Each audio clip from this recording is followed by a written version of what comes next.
ना कुछ भी पढ़ रहे हो ना, तो आप ये देखो कि आप रटो मत, आप उस चीज को समझ पा रहे हो नहीं पा रहे हो। अगर कोई विषय है आप समझ नहीं पा रहे हो तो पढ़ने का कोई मतलब नहीं। समझ विकसित करो। शिक्षा का उद्देश्य क्या होना चाहिए? विषय की समझ को विकसित करना। ठीक है, तो हम लोग क्या पढ़ रहे थे? परिवर्तन कविता पढ़ रहे थे। किसने लिखी है?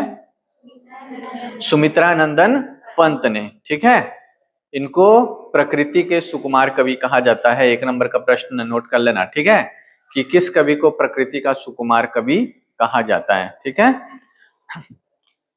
चलो फिर हम लोग आते हैं। आप लोग नोट करते रहना, प्रकृति के सुकुमार कवि, आगे पंत लिख दो। कविता को पढ़ना शुरू करते हैं, बहुत बाकी है अभी, 32 पद है, मैं 21 बोल रहा था, है ना। तो कापता उर दैन्य निरूपाय, रज्जु सा छिद्रों का कृशकाय, न उर में गृह का तनिक दुलार, उदर में ही दानों का भार। ठीक है, तो यहाँ पर एक गरीब व्यक्ति के दशा का वर्णन किया गया है। गरीब फटेहाल, जो निर्धन है, निर्वस्त्र है, भूखा है, कंगाल है। तो कह रहे हैं कापता उधर दैन्य निरूपाय। एक और क्या स्थिति है? दैन्य अर्थात दरिद्रता से, गरीबी से, निरुपाय मतलब उसके पास कोई और उपाय नहीं है, वह कांप रहा है। रज्जु सा, रज्जु मतलब क्या होता है?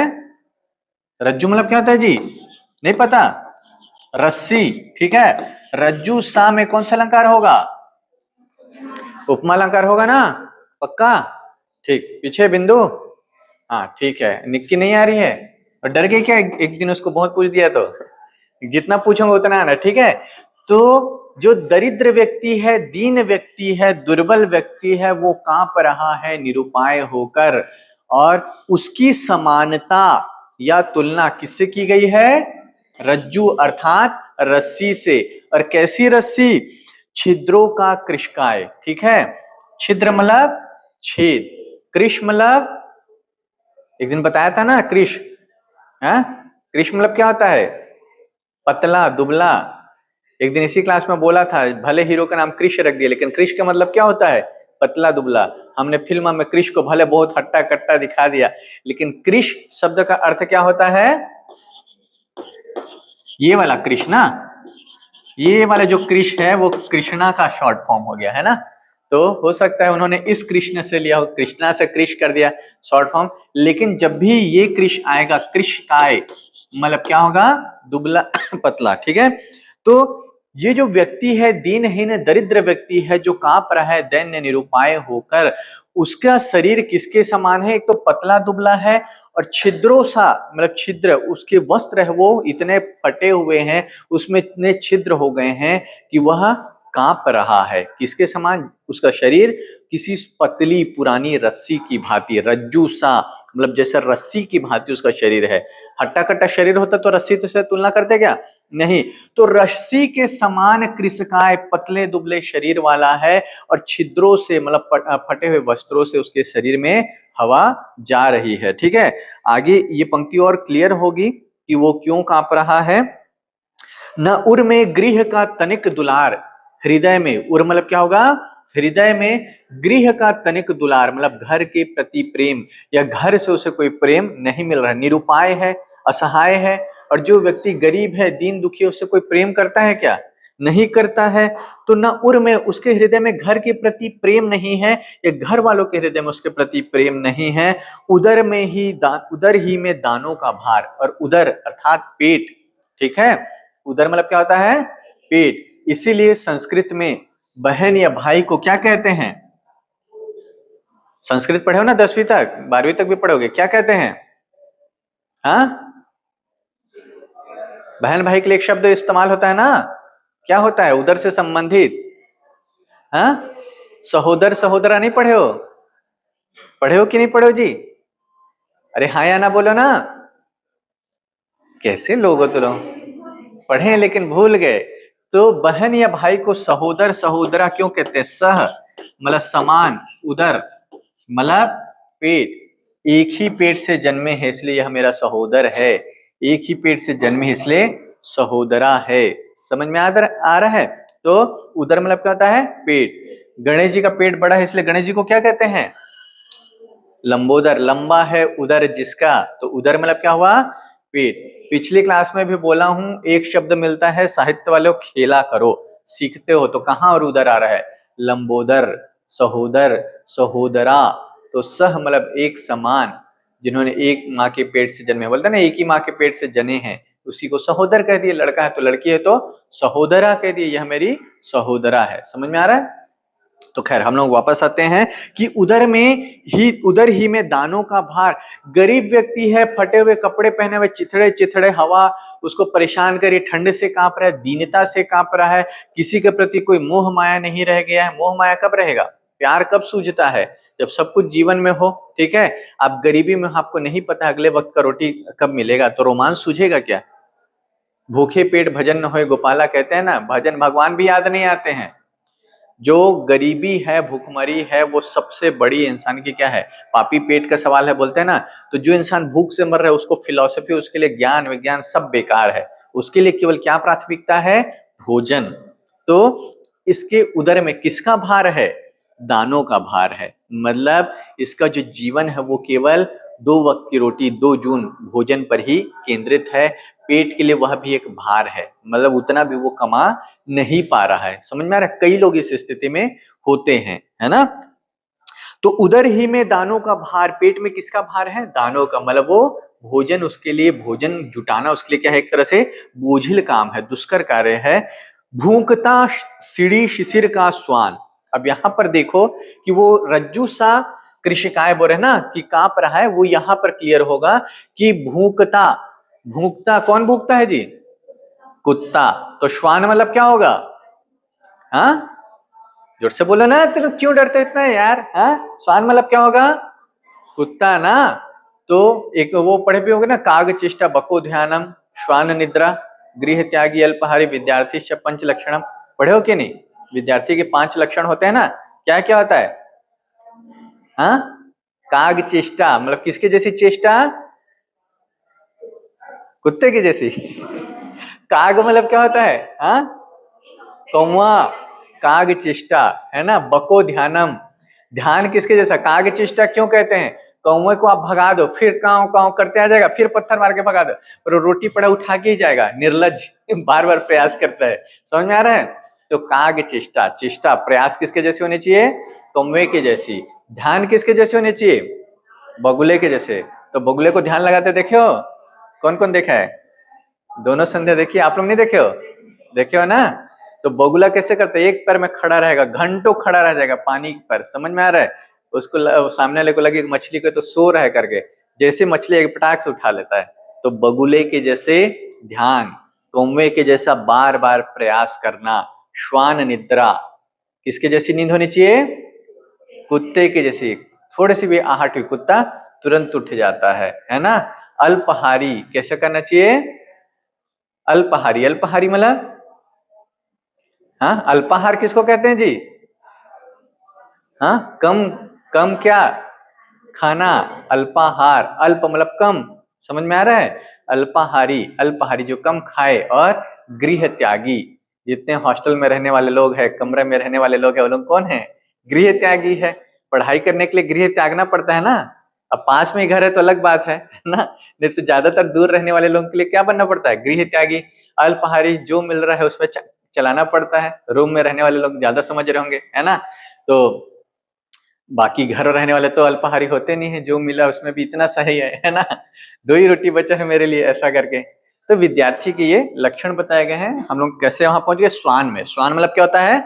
कुत्ता होता है। ठीक है, तो क्या कह रहे हैं कि भूखता सीढ़ी शिशिर का श्वान। सीढ़ी मतलब होता है पागल। और पिछली कई क्लासेस से हम लोग क्या पढ़ रहे हैं? शिशिर पढ़ रहे हैं। तो शिशिर मतलब क्या होता है बताओ? हाँ हाँ, सही बोल रही, जोर से बोलो ना। इसको पहले कंप्लीट कर देते हैं। सीढ़ी मतलब होता है पागल, भूखता मतलब समझ ही गए कौन भूख रहा है, श्वान मतलब कुत्ता समझ गए, है ना। शिशिर मतलब कड़ाके की ठंड, ठीक है। और शिशिर का श्वान,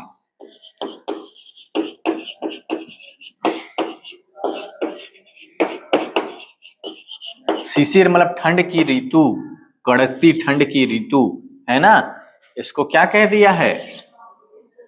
हाँ, शिशिर का श्वान, ठीक है।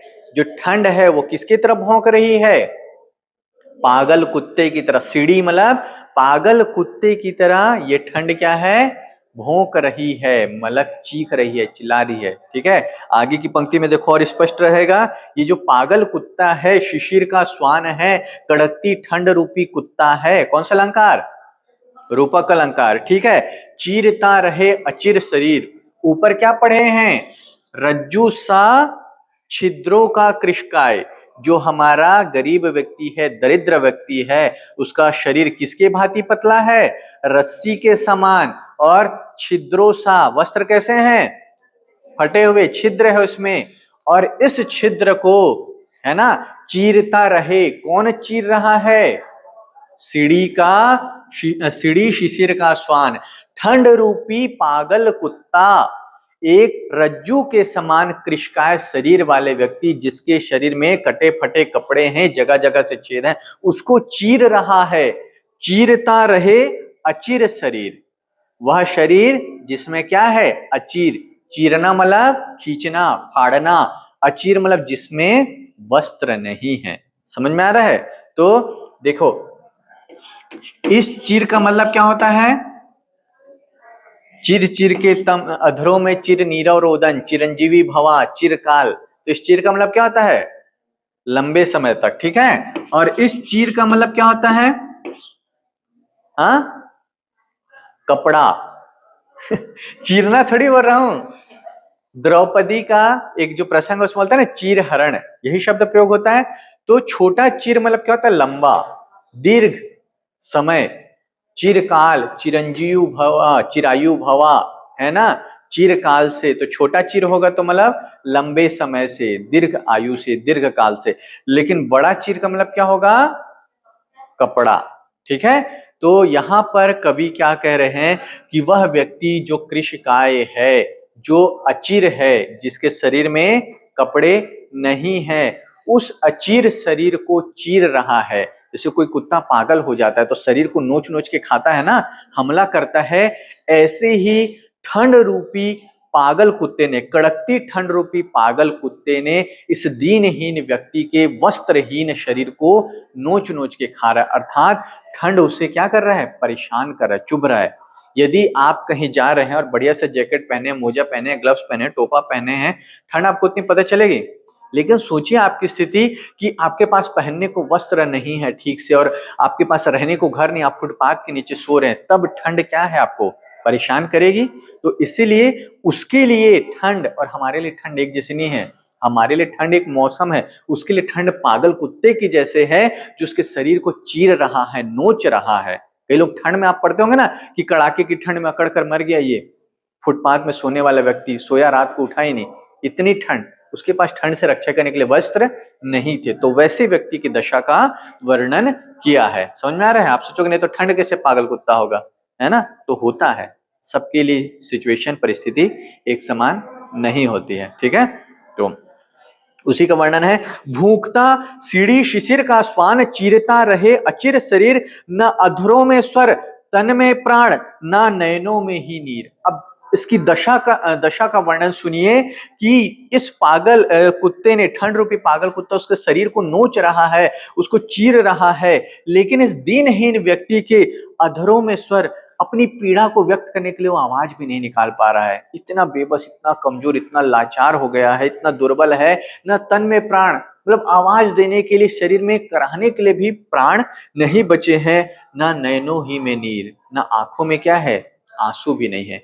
कई बार आपके जीवन में इतना दुख होता है, इतना दुख होता है कि आपके आंसू सूख जाते हैं। बहुत दुख है, आप मुस्कुरा रहे हैं। समझ में आ रहा है? तो कहते हैं कि मनुष्य की जो अभिव्यक्ति है ना, कि दुख का जो चरम है वो हंसी है। जब इंसान दुख में बहुत ज्यादा टूट जाता है ना, तो मुस्कुरा देता है, और जब इंसान बहुत ज्यादा खुश होता है तो रो देता है। खुशी कैसा अनुभव है?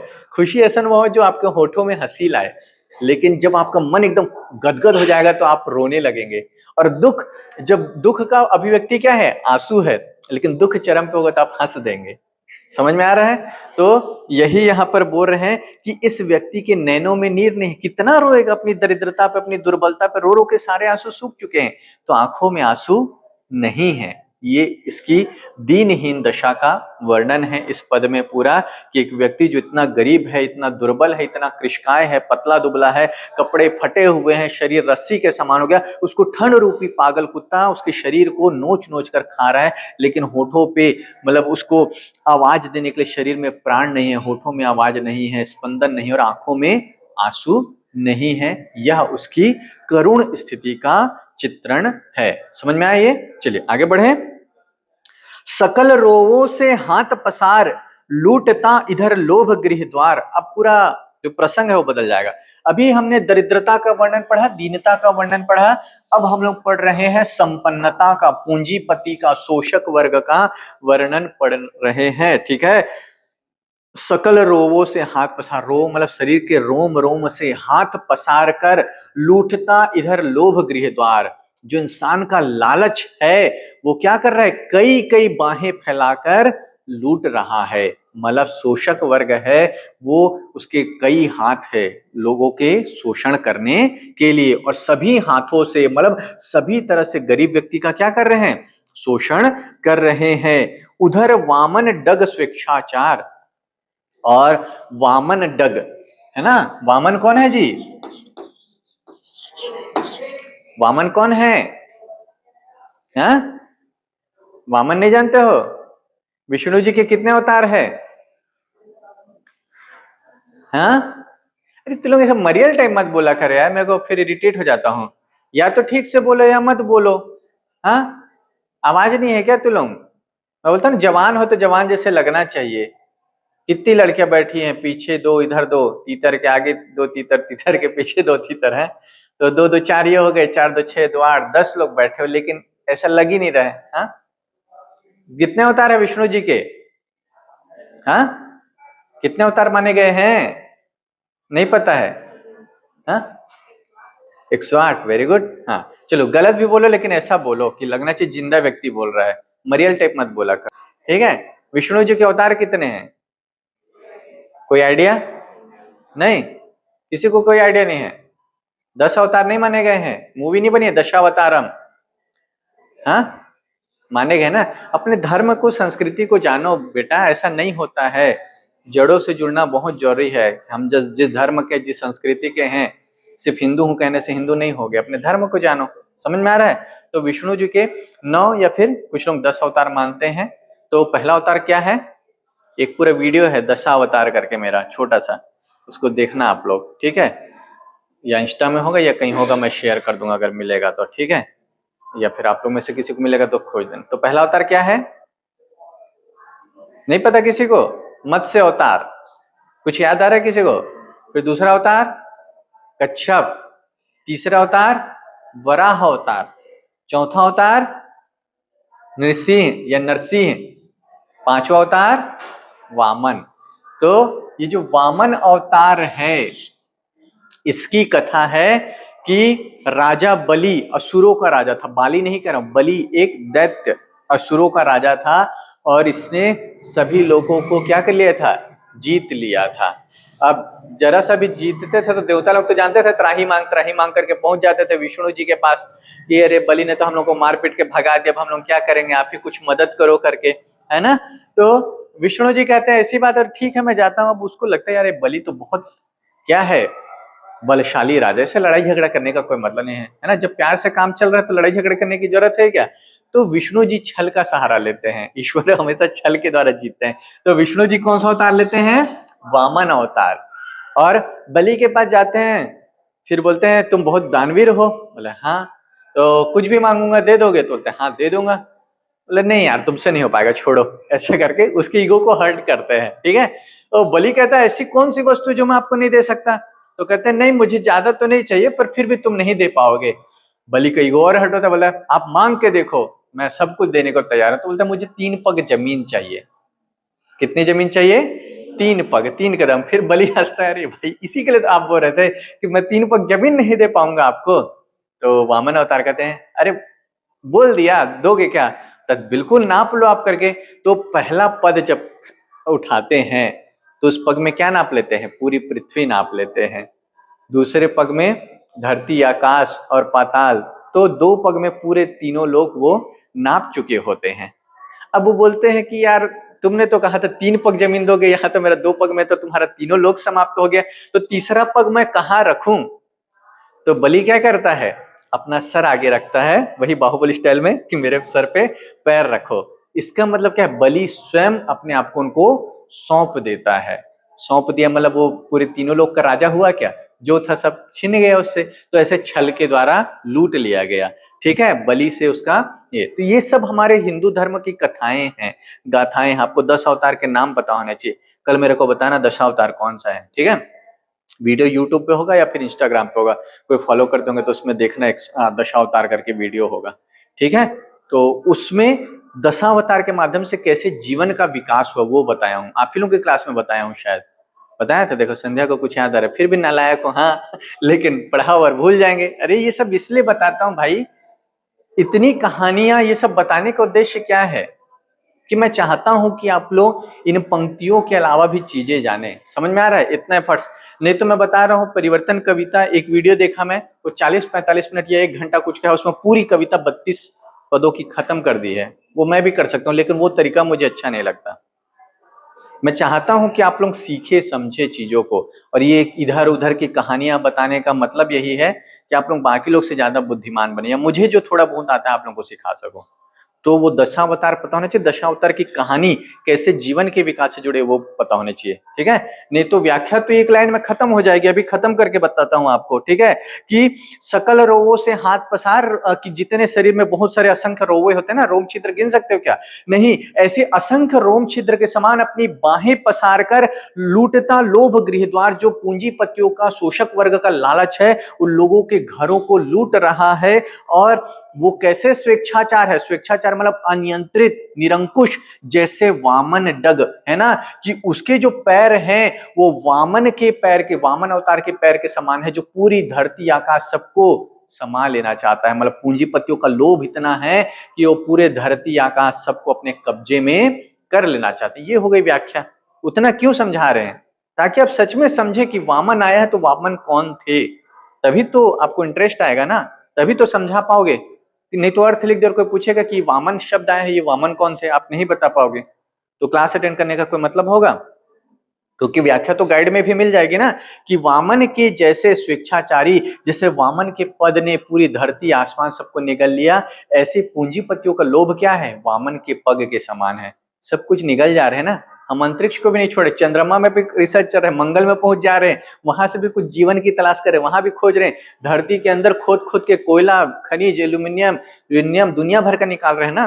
तो हम रुक रहे हैं, हमारा लोभ रुक रहा है?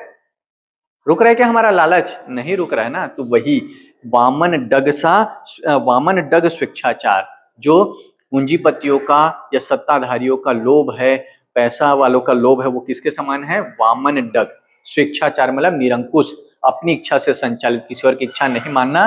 तो यहाँ लोभ को वामन डग कहा है, वामन के पैर कहाँ है? कौन सा अलंकार होगा? रूपक अलंकार। ठीक है, चलिए आगे बढ़ते हैं। नापता जगती का विस्तार, वही जो पंक्ति अब हमने कहानी पे डिस्कस किया, कि ये वामन डग से, जैसे वामन अवतार ने पूरे 3 पग में तीनों लोग नाप लिए 2 पग में, और बलि को भी नाप लिया, वैसे ही ये पूंजीपतियों का वामन रूपी डग है, यह लोभ है, वो पूरे संसार के विस्तार को क्या कर रहा है? नाप ले रहा है। मतलब उसके कैद में, उसके रेंज में सब कुछ आ गया है, वो सब कुछ लूट लेना चाहता है, सब कुछ का भोग करना चाहता है। ठीक है, टिड्डियों सा छह अत्याचार, चाट जाता संसार। और इनका जो अत्याचार है पूंजीपतियों का, टिड्डियों सा, कौन सा अलंकार होगा? हाँ कैसे, आशा क्या बोल रही थी, रूपक कहां से आएगा? टिड्डियों सा से सी दिख रहा है ना, तो सीधा है, कौन सा? उपमा। इनका अत्याचार किसके समान है? टिड्डियों के समान। टिड्डियां क्या होती हैं? जब फसल लगती है तो खेत में कीड़े आते हैं ना, वो पूरी फसल को क्या करते हैं? चट कर जाते हैं। ठीक है, आप लोग इधर वैसा आतंक नहीं है, कई कई क्षेत्र में ना टिड्डी पूरे गांव की फसल खा जाते हैं, इतनी बड़ी संख्या में आते हैं, है ना। यूट्यूब में सर्च करना, कुछ एक वीडियो ऐसे आएंगे कि फलाना गांव में टिड्डियों ने आक्रमण किया, सेना ने नहीं, टिड्डियों का हुआ आक्रमण, और पूरी फसल चौपट, पूरे गांव के खेत की फसल खा जाता है। उसको कैसे भगाओगे भाई? लाखों करोड़ों की संख्या में आ रहे, तो समझ में आ रहा है। तो जैसे टिड्डियां आती है और पूरे फसल को खा जाती है, ऐसे ही पूंजीपति या शोषक वर्ग क्या है, इनका अत्याचार छाया हुआ है पूरे संसार में। समझ में आया? तो टिड्डियों समय कौन सा अलंकार? उपमा अलंकार। समझ में आया? चलो ठीक, आगे बढ़े। चाट जाता संसार, टिड्डियां फसल खा जाती है और ये शोषक वर्ग किसको खा जा रहे हैं? पूरे संसार को, सब गरीबों को, उनके साधन को, सब कुछ को खा जा रहे हैं पृथ्वी का। ठीक, अब आगे देखते हैं। फिर से प्रसंग चेंज, हर जो पद आ रहे हैं उसमें प्रसंग चेंज हो जा रहा है। ठीक है, यहाँ पर पूंजीपतियों का था, उसके पहले दीनहीन व्यक्ति का वर्णन था, अब हिंसा का वर्णन है। ठीक है, 15वां पद में आते हैं। जो कहानी मैं बता रहा हूं उसको याद रखा करो। ठीक है, पूरा दशावतार पहले भी बता चुका हूं, बताने के यही मतलब है कि आप लोग याद रखो। ठीक, बजा लोहे के दंत कठोर, किसके दांत बजा रहा है? लोहे के दांत। ठीक है, नाचती हिंसा जिह्वा लोल, तो हिंसा की जो जिह्वा है, जिह्वा कैसी होती है? चंचल होती है, बोलते हैं जुबान फिसल गई है ना, खाने के लिए भी जीभ लपलपाती है, कुछ बोलने के लिए भी। जिह्वा सबसे चंचल भाग है आपके ये में, है ना। मैं अभी जाऊंगा तुरंत आपका बातचीत शुरू हो जाएगी, भले अभी किसी की जुबान से कुछ नहीं निकल रहा, सर पूछ रहे तो जाते सर ऐसे बोलिए, वैसे बोलिए, जी वो ऐसा दुनिया भर का शुरू हो जाएगा आप लोगों का, है ना। तो जिह्वा क्या है? चंचल है। और नहीं तो बात नहीं करना तो कुछ ना कुछ खाने के लिए, अभी तुरंत टिफिन निकाल के खाएंगे, जाएंगे गुपचुप दिख जाएगा, गुपचुप खाएंगे। तो जिह्वा का स्वभाव क्या है? चंचल है। तो ये जो चंचल जिह्वा है किसकी है? हिंसा की। ठीक है, हिंसा किसकी तरह बर्ताव कर रही है? चंचल जिह्वा की तरह। जैसे जिह्वा सब कुछ खा जाना चाहती है, ऐसे ही हिंसा की जो जिह्वा है वह चंचल है, चपल है, और वह मानवता को, मनुष्यों को निगल जाना चाहती है। और ये हिंसा अपने लोहे के दांतों को क्या कर रही है? बजा रही है। लोहे के दांत मतलब हिंसा के लिए अस्त्र शस्त्र आपस में क्या कर रहे हैं? खड़खड़ा रहे हैं। तो ये जो तलवार है, तोप है, जो लोहे से बने हुए बंदूक, भाले, ये सब क्या है? हिंसा के दांत है जो आपस में टकरा रहे हैं। जैसे कुछ खाने के लिए क्रोध में दांत किटकिटाते हैं ना, ऐसे दांत किटकिटा रहे हैं। और इसकी जो चपल जीभ है वो मानव का रक्त पी जाना चाहती है। समझ में आ रहा है? तो हिंसा का वर्णन यहाँ किसी विशाल दैत्य या असुर की भांति किया गया है। भ्रिकुटी के कुंडल वक्र मरोर, फुफकारता अंधरोष फनखोल। भ्रिकुटी के कुंडल वक्र मरोर, भौहों का टेढ़ा होना, भौहों का वक्र होना किसका प्रतीक है? क्रोध का। पिछले कुछ क्लासेस से लगातार पढ़े हैं भ्रिकुटी शब्द। तो भौहें जहां मुड़ती है, वक्र होती है, तो यहाँ पर हिंसा रूपी दैत्य अपने लोहे रूपी दांतों को बजा रहा है और भ्रिकुटियों को मोड़ रहा है, मतलब क्रोधित दृष्टि से देख रहा है।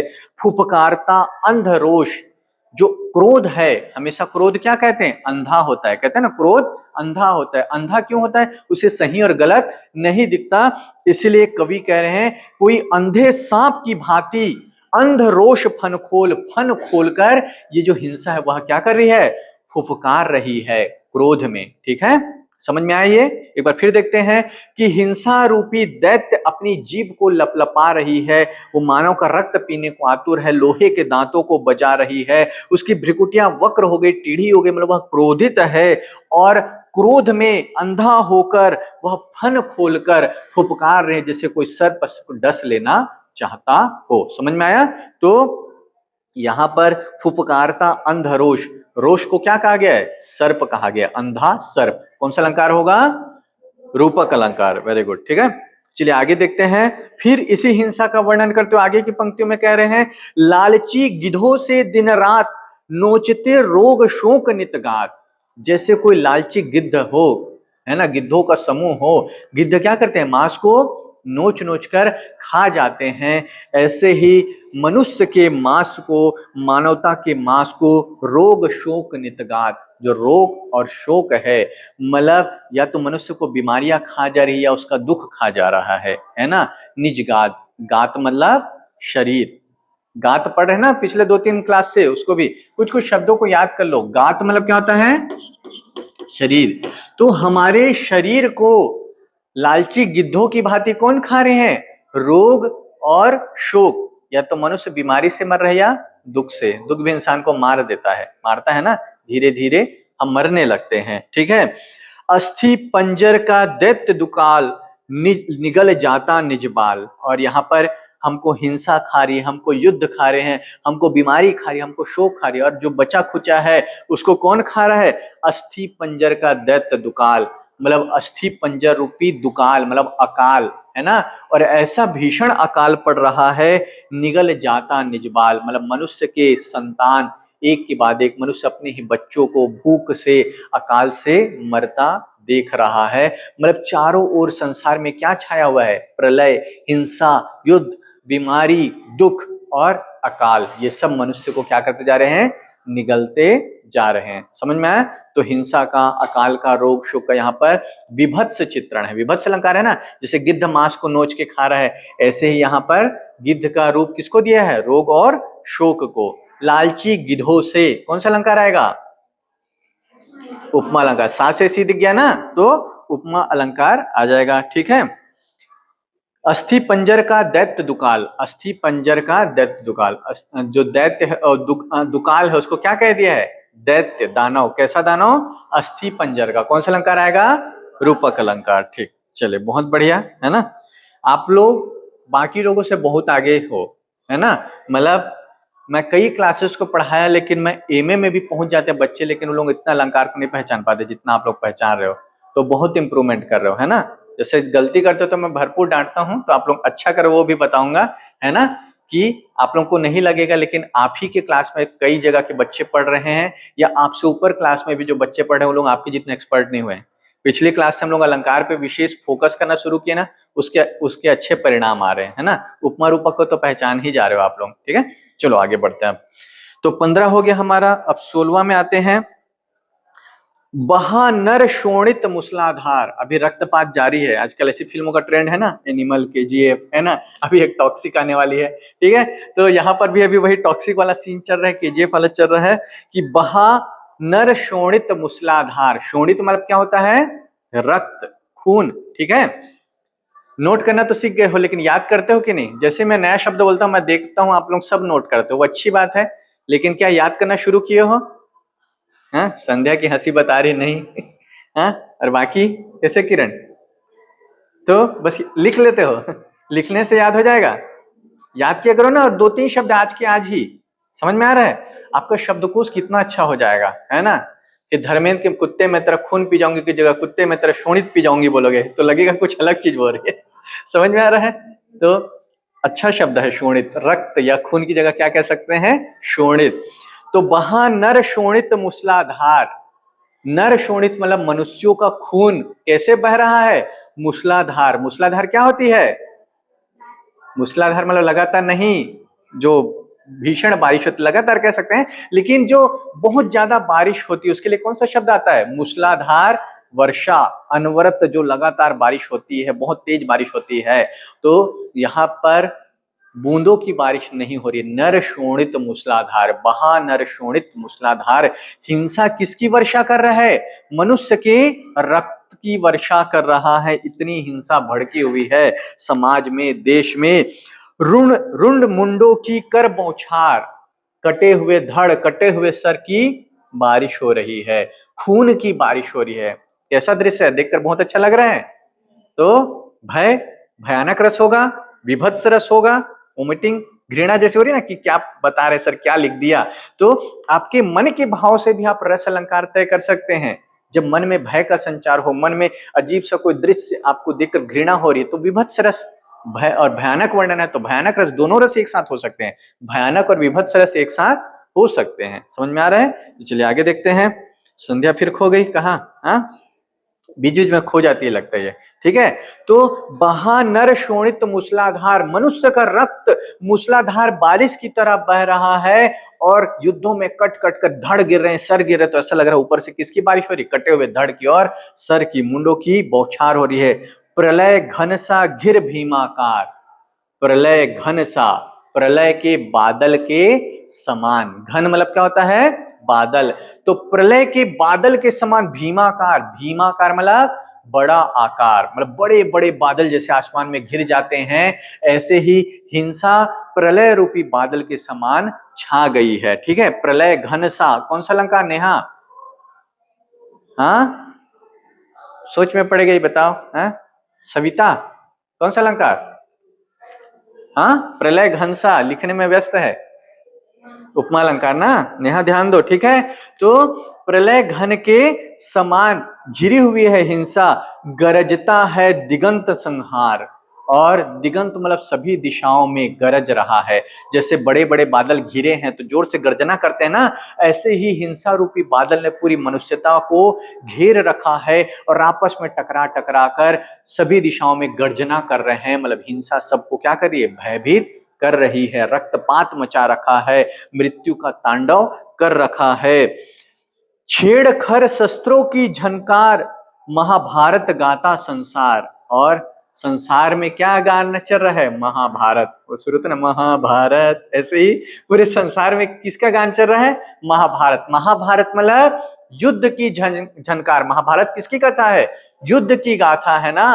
तो छेड़खर शस्त्रों की झनकार, तलवार से तलवार टकरा रहे हैं, गदा भाले आपस में लड़ रहे हैं, भिड़ रहे हैं, तो मनुष्यों की ध्वनि सुनाई नहीं दे रही है, हथियारों के आपस में टकराने की ध्वनि पूरे संसार में व्याप्त है। ऐसा लगता है पूरा संसार संहार के, महाभारत के गीत गा रहा है। महाभारत का संहार मतलब महाभारत में जितने पैमाने में लोगों की हत्या हुई, मृत्यु हुई, जिस पैमाने में विभत्स युद्ध लड़ा गया, भयानक युद्ध लड़ा गया, पूरा संसार वैसे ही रक्तपात में क्या है, लीन है। तो ऐसा लग रहा है संसार क्या गा रहा है, महाभारत का संहार। महाभारत में जो विनाश हुआ था उस गीत को संसार पुनः दोहरा रहा है, गा रहा है। ठीक है, समझ में आ गया। चलिए आगे देखते हैं। कोटि मणिजों के निहित अकाल, नयन मणियों से जटिल कराल, अरे दिग्गज सिंहासन जाल, अखिल मृत देशों के कंकाल। तो क्या करे, कोटि मनुज, कोटि मतलब करोड़, ठीक है। उस दिन पढ़े थे ना भारत वंदना में, भारत माता में 30 कोटि संतान नग्न तन, तो 30 करोड़ संतान, ठीक है। तो यहां पर कोटि मनुजों के निहित अकाल, जो करोड़ों मनुष्य हैं वो क्या है, नष्ट हो रहे हैं अकाल में, युद्ध में, हिंसा में। जैसे अकाल में मर जाते हैं, ऐसे युद्ध में भी ये युद्ध क्या हो रहा है, अकाल की भांति लोगों के प्राण हर रही है। तो कोटि करोड़ों करोड़ों मनुष्यों को अकाल नष्ट कर रही है। नयन मणियों से जटिल कराल, नयन मणि आंख की जो पुतलियां होती है ना, वो क्या है, उसको कवि क्या कह रहे हैं, नयन मणि, ठीक है। और इस मणि से क्या जड़ा हुआ है, अरे दिग्गज सिंहासन जाल। दिग्गज मतलब संसार के बड़े बड़े लोगों के, संपन्न लोगों के जो सिंहासन हैं वो जाल की भांति फैले हुए हैं, और लोगों की आंखें उनकी मणियों की भांति उनके मुकुट में या उनके सिंहासन में जड़ी हुई है। कहने का आशय क्या है कि जो संपन्न लोग हैं, दिग्गज लोग हैं, बड़े लोग हैं, उनकी सत्ता किससे चमक रही है, गरीबों की आंखें रूपी मणियों से। कहने का आशय है गरीबों का शोषण करके, उनका खून पसीना लेकर, उनकी आंखें लेकर, मतलब उनसे सब कुछ लेकर वो अपने सिंहासन को क्या बना रहे हैं, मजबूत और चमकदार बना रहे हैं। वही पढ़े मार्क्सवाद, फिर बाद मार्क्सवाद में आ जाते हैं कि मार्क्सवाद में जो पूंजीपति है वो गरीबों का शोषण करके क्या करता है, अमीर बनता है। तो यहाँ पर वही भाव है कि नयन मणियों के जटिल कराल, करोड़ों करोड़ लोग अकाल में नष्ट हो रहे हैं या भूखमरी में मर रहे हैं, उनकी आंखें, मतलब उनका शोषण कौन कर रहे हैं, पूंजीपति लोग, संपन्न लोग, और उनके शोषण से अपने सिंहासन को मजबूत बना रहे, अपना साम्राज्य का प्रसार कर रहे हैं। समझ में आया, अरे दिग्गज सिंहासन जाल, अखिल मृत देशों के कंकाल। ये जो दिग्गजों का सिंहासन का जाल फैला हुआ है, ये वास्तव में क्या है, अखिल मृत देशों के कंकाल, मतलब मृतकों के कंकाल। इतने कंकाल जैसे पूरा का पूरा राष्ट्र हो, तो मृतकों के कंकाल पर बसा हुआ है क्या, दिग्गजों का सिंहासन जाल। मतलब गरीबों के सर्वहारा के शोषण के बल पर ही पूंजीपतियों ने अपनी सत्ता या साम्राज्य को स्थापित किया है। तो इन पंक्तियों में फिर से पंथ की प्रगतिवादी चेतना प्रखर हो जाती है। ठीक है, नयन मणियां, कौन सा अलंकार, रूपक अलंकार, ठीक है। ठीक, उसके बाद आगे देखते हैं। मोतियों के तारक लड़हार, आंसुओं के श्रृंगार। फिर से पूंजीपतियों को टारगेट करते हुए कह रहे हैं कि मोतियों के तारक लड़, जो मोतियों की लड़ी है, लटकी हुई है तुम्हारे साम्राज्य में, चमचमाते हुए मोतियों की लड़ियां चमचमा रही हैं, वो वास्तव में क्या है, आंसुओं के श्रृंगार, गरीबों के आंसुओं से तुमने श्रृंगार किया है, मतलब गरीबों का शोषण करके, उनको आहत करके, उनका दिल दुखाकर तुमने अपना ये साम्राज्य खड़ा किया है। वास्तव में ये गरीबों की आंसुओं पे बना हुआ है। समझ में आ रहा है? तो औरंगजेब की आखिरी रात पिछले साल तक बीए सेकेंड ईयर के सिलेबस में थी, उसमें औरंगजेब अपनी लास्ट रात में जब उसको पछतावा होता है तो कहता है कि अगर हमको दोबारा मौका मिलता तो हम आंसुओं से हमारा साम्राज्य का इतिहास दोबारा लिखते। अभी औरंगजेब का इतिहास किससे था? रक्तपात से, हिंसा से।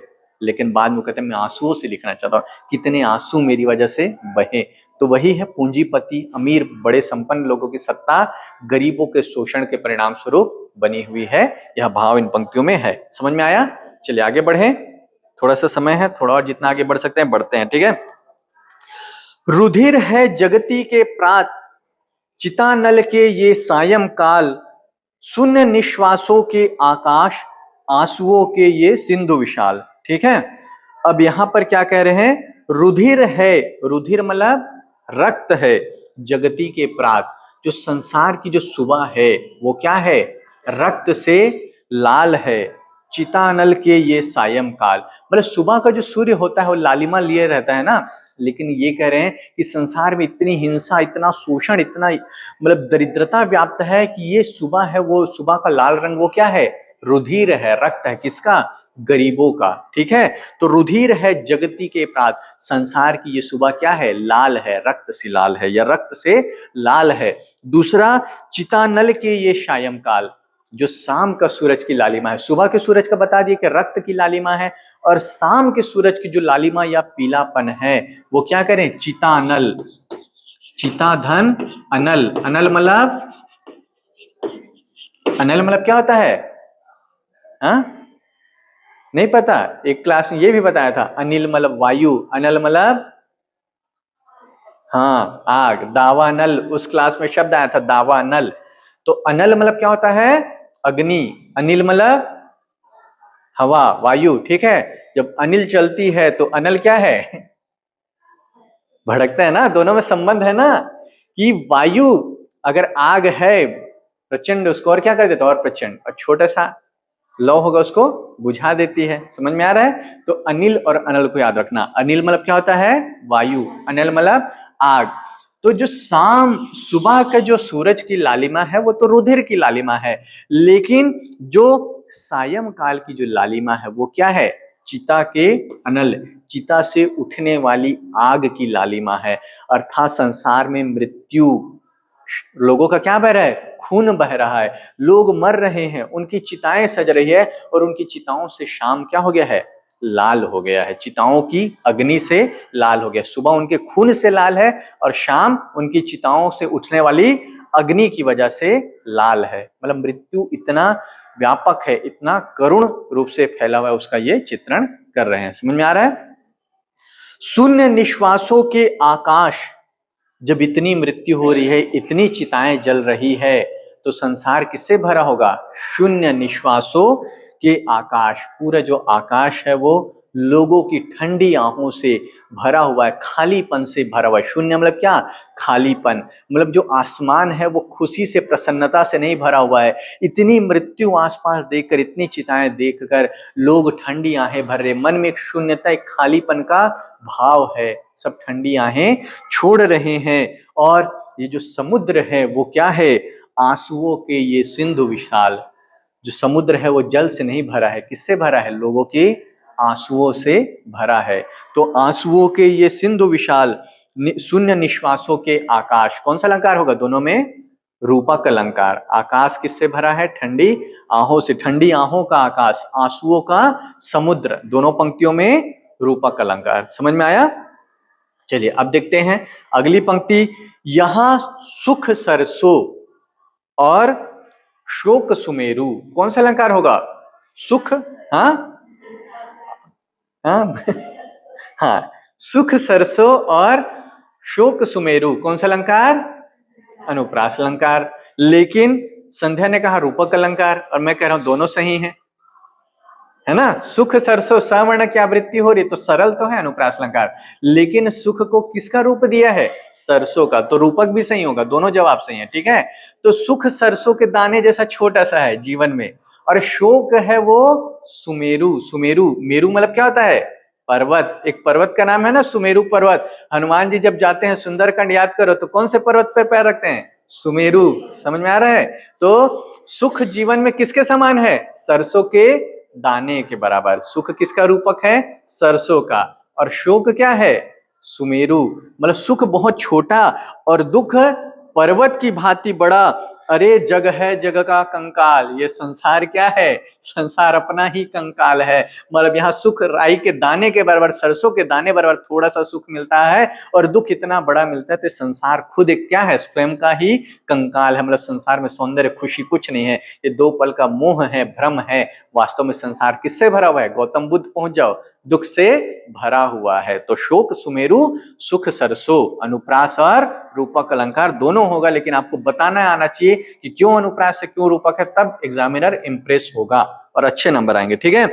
वृथा रे ये अरण्य चित्कार, शांति सुख है उस पार। कह रहे हैं ये जो चित्कार है, तुम्हारी पुकार है, हाय है, भगवान आ जाओ मेरे समस्या को हर लो, ये सब जो वृथा चित्कार है, ये क्या है? वृथा मतलब व्यर्थ है। आपकी जो पुकार है वो इस पार नहीं सुनी जाएगी, इस पार सुख शांति नहीं मिलेगा। शांति सुख है उस पार। अगर शांति चाहिए, सुख चाहिए तो किस पार?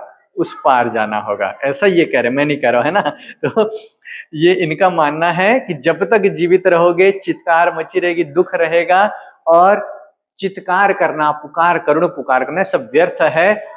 सुख और शांति दोनों की प्राप्ति किस पार होगी? उस पार। तो यहाँ कवि आध्यात्मिक हो जाते हैं कि मोक्ष या निर्वाण प्राप्ति के बाद हमारा मन क्या हो जाता है? शांत हो जाता है या सुख और शांति प्राप्त होती है। ऐसा संकेत ये कवि दे रहे हैं। ठीक है, चलिए तो पूरा टाइम हो गया है। आज 20 पद तक सोचा था लेकिन 17 तक ही कंप्लीट हुआ। 13, 14, 15, 16, 17, ठीक 5 के एवरेज चल रहे हैं। तो ठीक है, आगे क्लास में फिर इसको कंप्लीट करेंगे। ठीक है, मतलब कंप्लीट तो नहीं हो पाएगा और आगे बढ़ेंगे। ठीक है।